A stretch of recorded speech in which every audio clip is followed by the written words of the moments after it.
Okay, red 2010 Prius. I replaced the engine about 6 months ago with a Go Pull It engine.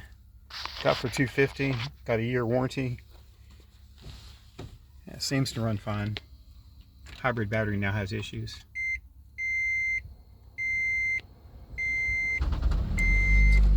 Exhaust is a little loose. That's what that rattle is. And hybrid battery's charging fine, discharging fine. But I have one connection problem on the hybrid battery and possibly one module bad. All in all, it's a great car though.